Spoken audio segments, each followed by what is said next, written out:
ഈ അസ്തമയത്തിൽ എനിക്ക് നിരാശയില്ല. നാളെയുടെ ഉദയത്തിലാണ് എൻ്റെ പ്രതീക്ഷ. കൊല്ലാം, പക്ഷേ തോൽപ്പിക്കാൻ കഴിയില്ല. കാലം ഒരു കറുത്തിരുണ്ട കാടായിരുന്നപ്പോൾ ചരിത്രത്തിൽ ഒരു ചുവന്ന കൊടുങ്കാറ്റ് വീശിയിരുന്നു. ആ കാറ്റ് ക്യൂബയും ബൊളീവിയയും ലാറ്റിൻ അമേരിക്കയും കടന്ന് ലോകവിപ്ലവത്തിന്റെ പ്രതീകമായി മാറി.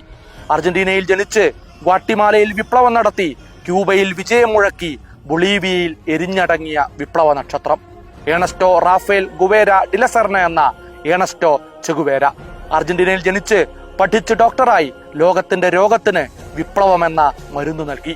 കണ്ണിൽ അണയാത്ത വിപ്ലവ വീര്യവുമായി ചുണ്ടിൽ നിഗൂഢമായ ഒരു പുഞ്ചിരി ഒളിപ്പിച്ച് ചുവന്ന നക്ഷത്ര ചിഹ്നമുള്ള തൊപ്പി ധരിച്ച് സിഗാർ വലിക്കുന്ന താടിക്കാരൻ ലോകവിപ്ലവത്തിന്റെ അടയാളമായി മാറിയത് യാദൃശ്ചികതയല്ല.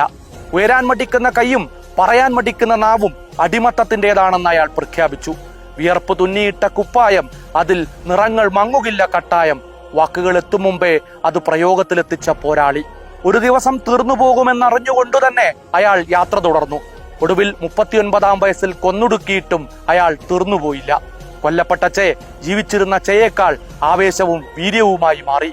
യാങ്കി സാമ്രാജ്യത്വ താൽപര്യങ്ങളുടെ വെടിയുണ്ടകൾക്ക് തകർക്കാൻ കഴിയാത്ത കരുത്തുമായി ചെഗുവേരക്കാറ്റ് ലോകത്താഞ്ഞടിച്ചു.